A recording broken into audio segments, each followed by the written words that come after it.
Mary's going to be coaching me from now on my vocabulary and language usage. I say I will pay. Okay. It's going to make next Sunday sermon great. Maybe you like Sunday class too, or am I not understanding? Could be, could be. Well, you know, those spiritual gifts that need interpreters, you could be the interpreter. Well, I don't know. So just see, we have a birthday today. Jeffrey was birthday. It's a little embarrassing. It's actually today. A little sufficiently embarrassing later. Because that's what Christian worship is about.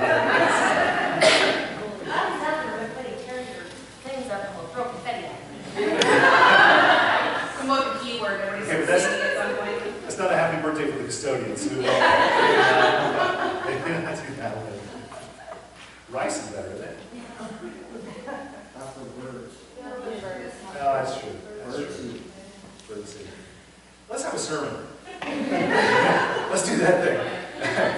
So last Sunday, you remember we did the Doubting Thomas story, and we talked about the Doubting Thomas story. I love that these are paired in a way, because there's so much about the Doubting Thomas story that helps with the Good Shepherd imagery. We had this image from Caravaggio, this painting of Doubting Thomas. So what I love from that story for this imagery is the sense that Jesus' resurrection and the physicality of the resurrection that is portrayed in the Doubting Thomas story reminds us that death does not deny us the incarnation. So Jesus being incarnate, Jesus being born like us, walking like us, what concludes that experience of Jesus Christ is Jesus' choice, not death on the cross.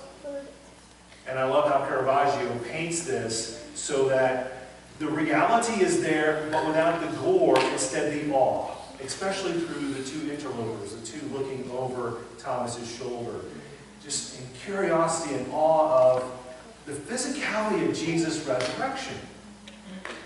And that we can trust that we will not be denied this by something called death, because that's usually what scares the daylights out of us. So when I think about the Good Shepherd imagery, us being called to follow the Good Shepherd, I'm reminded that for most of our, if not all of our meaningful relationships, for that relationship to grow and flourish, we have to have the basics of safety, security, and sustenance. So knowing that your shelter is there for you, knowing that your nutritious food is there for you, knowing that you will be safe. If those three things are in doubt, it's very hard to have a relationship that's going to become any more meaningful than scurrying around and worrying about those three things.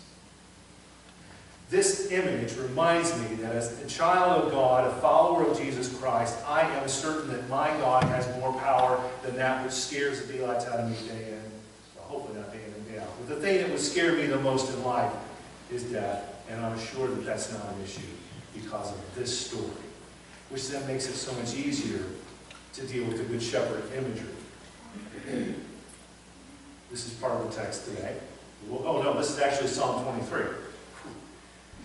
Leads you straight there. So, Psalm 23, another shepherd imagery for us.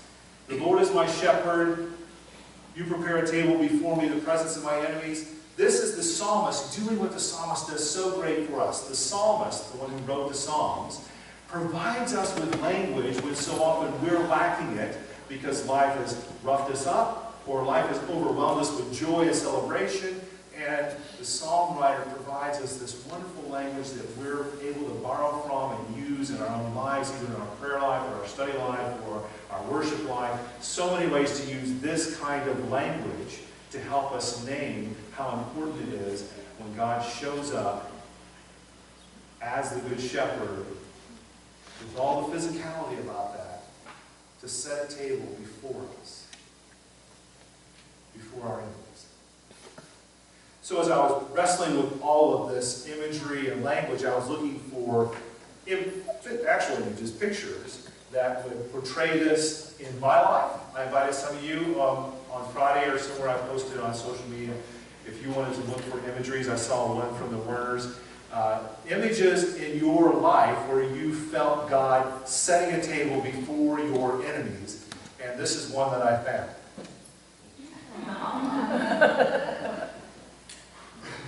We were probably playing the Cubs or the Giants, you know, one of those enemy teams.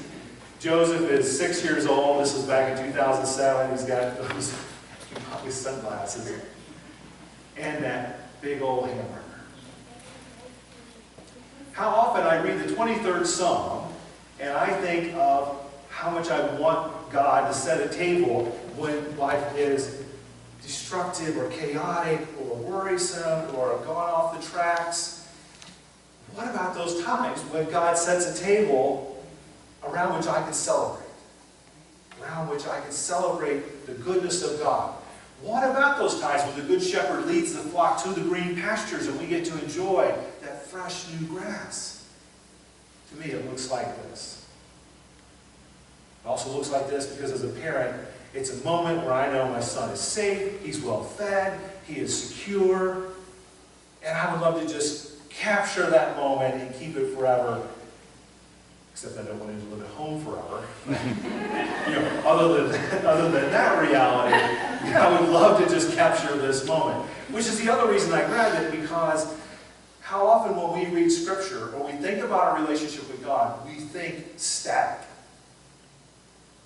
We think about a snapshot and not a moving image.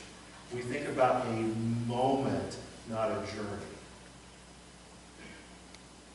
But the Good Shepherd is not about a moment. The Good Shepherd doesn't lead us to a fence and tell us to stay on the correct side of the fence. The Good Shepherds in the time of Jesus, they were constantly roaming around with their flock. Why was it so important for the flock to know the voice of the shepherd? So the flock could follow and find the good grass. So the shepherd could lead them away from danger and into the promised land, the field where things went well.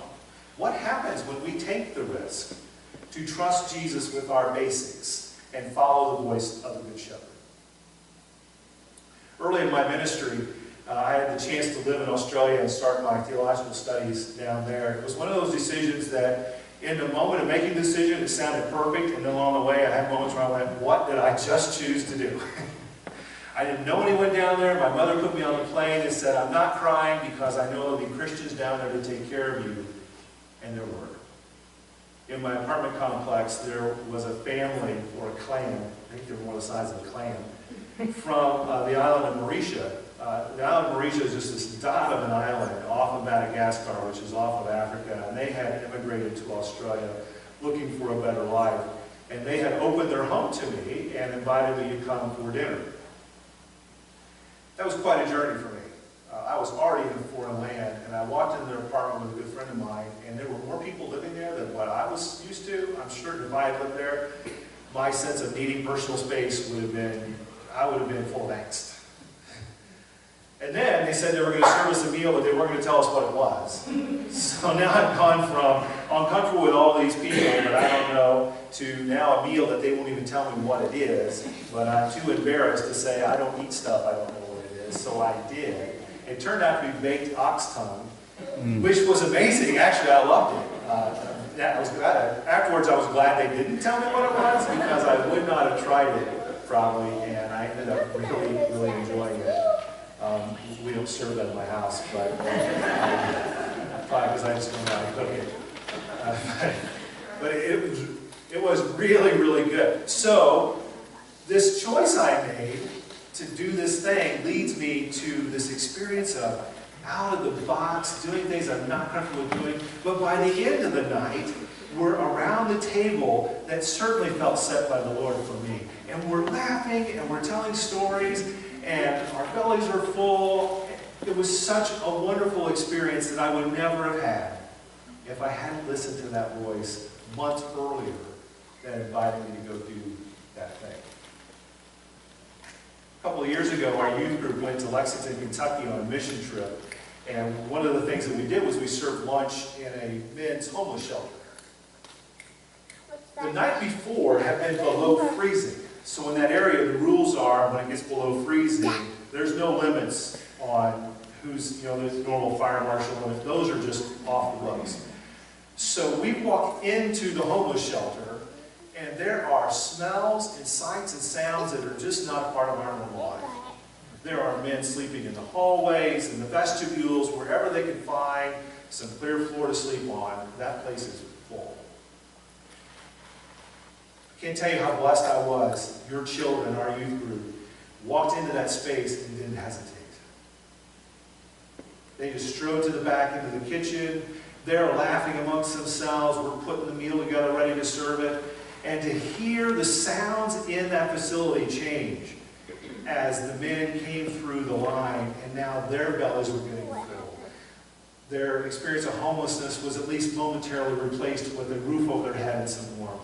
They saw the smiles on the youth's faces, and you could just hear the sounds change in the room as a table was being set before them. And we were allowed to participate in that. We were allowed to be part of that experience. What happens when we trust enough to follow the voice of the Good Shepherd, regardless of where the Good Shepherd is leading us? So looking for more images, I found this one, another one from 2007. This was an experiment we did in the Narthex. I think it was a Sunday, there was no Sunday school, so we just set up this craft table. I remember taking this image, and I don't know if you can see the smiles on their faces, but I remember thinking, I kind of want to stay out there, because they were just having so much fun, gathered around the table, and knowing how much we had worked as a congregation to be a place where children like this would feel that welcomed and that at home when they came into our space was such a joy. That was in 2007. This was from 2015, a little earlier this year. Now the table, some of those same kids 8 years later, now instead of sitting with 10 or so kids, now there's 20 of them, and they're sitting around this table sharing a meal together, and they're laughing, and they know each other. What a joy to see how the table gets set in the midst of God's people to take care of them. And in the midst of taking care of them, providing them the opportunity to build these relationships that involve reconciliation and renewal, where God's Spirit is showing us through each other how God loves us. What happens when we listen?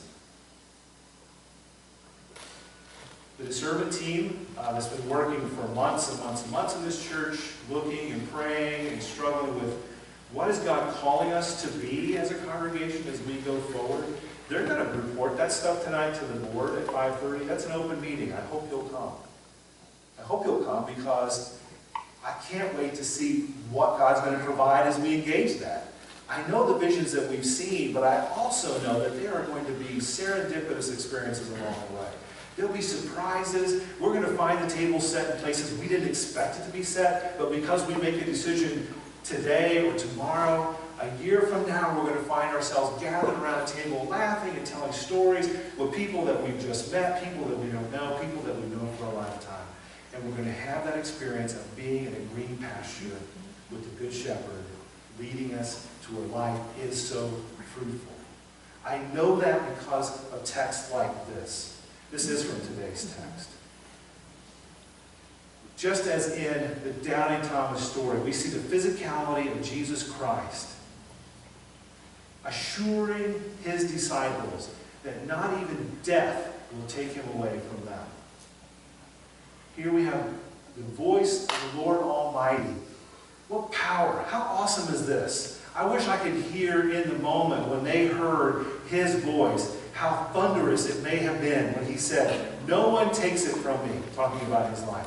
"No one takes it from me, but I lay it down of my own accord. I have power to lay it down. I have power to take it up again."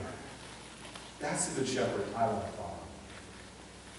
Because that's the Good Shepherd that has the power to take away my worries and my doubts, to assuage my suffering, to empower and embolden me to go to the places that God calls.